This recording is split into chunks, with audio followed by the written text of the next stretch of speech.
Sveiki visiems, linkėjimai iš Toreviežos. Šiandien aš su jumis norėčiau aptarti naują turistinės nuomos įstatymą. Tikriausiai daugelis, kurie jau turi įsigiję būstą ar dar tik tai planuoja įsigyti į Valencijos apskrityje, jau girdėjo, kad šių metų rugpjūčio 8 dieną įsigaliojo naujas turistinės nuomos įstatymas. Šį ketvirtadienį man teko dalyvauti online webinare, kur nuomos specialistai, administruojančios kompanijos dalinosi savo įžvalgą ir kaip jie mato šį įstatymą ir kas toliau bus, kaip viskas vyks. Nes kadangi iš vyriausybės daug paaiškinimų kol kas neturime, kaip ispanai sako, kol kas viskas kybo ore. Tačiau įstatymas jau galioja ir jau reikia laikytis. Kol vyksta jo svarstymas parlamente ir kažkokios tai pataisos dar bus pateiktos, pilnai jisai įsigalios su visomis pataisomis kitų metų sausio 2 dieną. Tačiau daugelis Valencijos apskrities savivaldybių jau dabar sustabdė turistinių licenzijų išdavimą. Tai Valencija, Javija, Denija, Alicante, Benidormas, El Campello, Polopas, Alfaz del Pi, žodžiu, visa šiaurinė dalis nuo Alicantės. Apie Torevieją ir Orihuela Costa kol kas nieko neteko girdėti, tačiau manau, jei jis dar nesustabdytas šis išdavimas, tai tikrai neužilgo bus sustabdytas. Kasgi vis dėlto privertė priimti vyriausybę tokį sprendimą? Na, daug ekspertų sako pirmoje eilėje, tai įvykę protestai didžiuosiuose šalies miestuose, kad nepasiturintiems ispanams, mažas pajamas gaunančiems neužtenka nekilnojamo būsto, netgi nuomai. Žodžiu, sunkiai prieinamas ir socialinis būstas, sunkiai ispanai ir gali įsigyti nekilnojamą turtą. Tačiau užsienio investicijos didėja ir investoriai be problemų nuomoja nekilnojamą turtą. Todėl vyriausybė nusprendė eiti pačiu lengviausiu keliu, apriboti turistinę nuomą. Nors iš tikrųjų iš viso nekilnojamo būsto užregistruoto Ispanijoje 26 milijonų 720 tūkstančių vienetų, tik tai 1,3% sudaro turistinės nuomos objektai. Iš visos sumos 26 milijonų 720 tūkstančių būstų 14% būstų yra tušti ir visiškai nenuomojami ir neparduoda. Aišku, daugiausia diskusijų yra sukėlęs klausimas 10 dienų turistinė nuoma per nuomos platformas, tokias kaip Airbnb, Bookingas, Rentalija. Ką reikia turėti, kad išnuomoti savo būstą? Na, kaip minėjau, pirmoje eilėje tai reikalinga pažyma iš savivaldybės, kad būstas yra gyvenamas.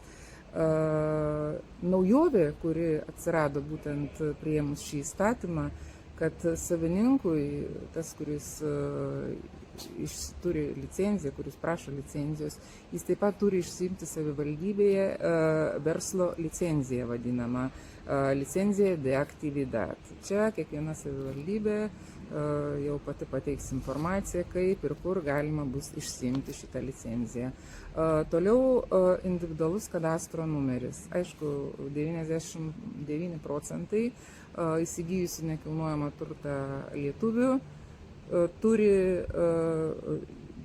būstą, kurių nekilnojamo turto kadastro numeris yra vienas. Tačiau yra tokių atvejų, tarkim, nusipirkus komercinę patalpą ir ją pardariusi 4, 5 ar 3 loftus, būstai buvo nuomojami su vienu kadastro numeriu. Taip pat pagal šį naują įstatymą tuos loftus reikės kiekvieną užregistruoti atskirai. Dar viena naujovė, tai pažyma iš bendrijos, kad bendrija sutinka, kad jūsų būstas galėtų vykdyti turistinę nuomą.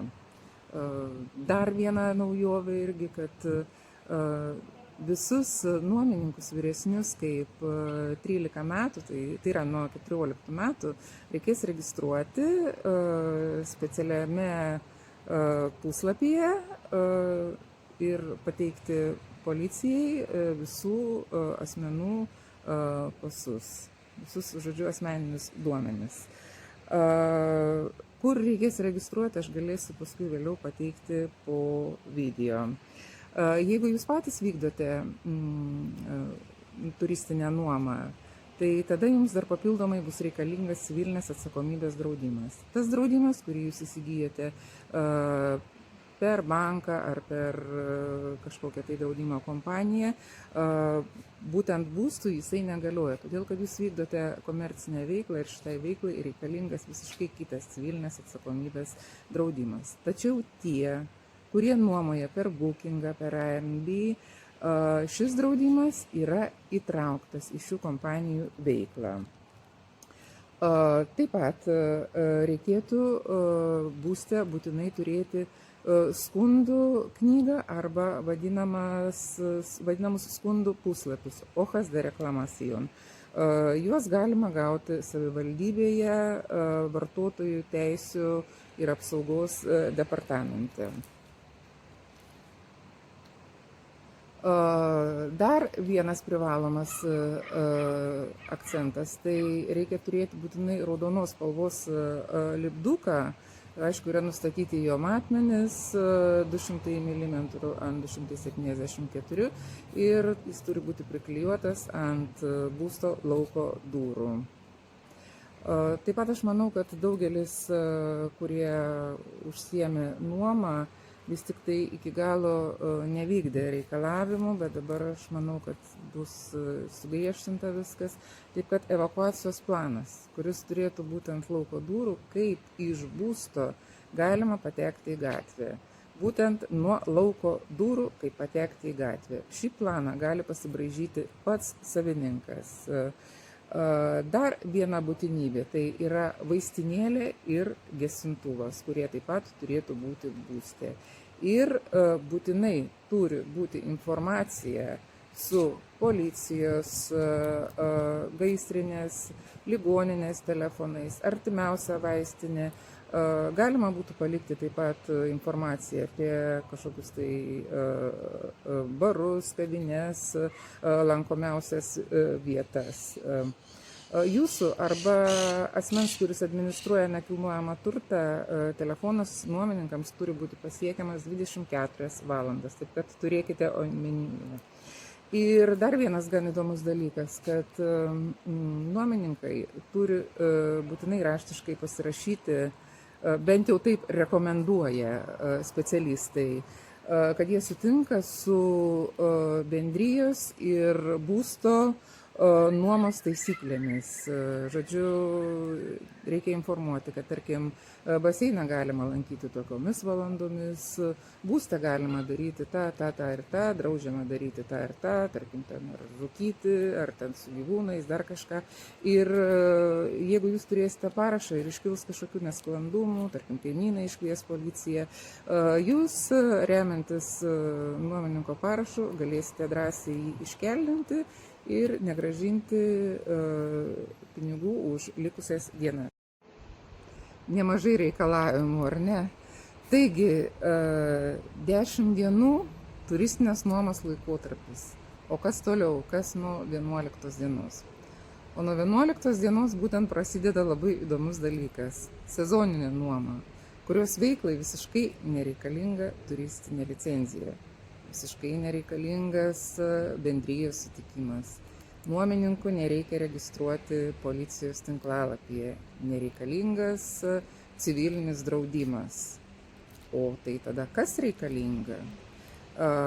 Nuomininkas turi būtinai pasirašyti nuomos sutartį su jumis, remiantis Ispanijos miestų nuomos įstatymo 3 punktu, kur reikėtų nurodyti, kad kokios šalies jisai gyventojas. Aišku, geriau būtų, kad jisai pristatytų kažkokius tai dokumentus, kad jisai registruotas toje šalyje, Toliau, koks jo nuomos tikslas, ar tai ilgalaikės atostogos, komandiruotė, ar mokslo reikalais, žodžiu, reikia įrodyti, kodėl jisai čia yra atvykęs.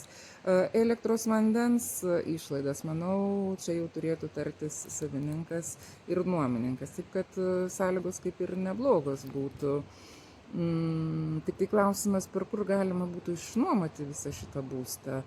Tai ekspertai sako, kad galima Idealistą, Fotokasą, pisos.com, Mylė Nuncijos, galima per Facebooką, galima per Google, galima per agentūrų tinklapius. Žodžiu, visiškai neblogas sprendimas yra. O tie, kurie turi turistinės licenzijas, jie galėtų vykdyti dvigubą veiklą.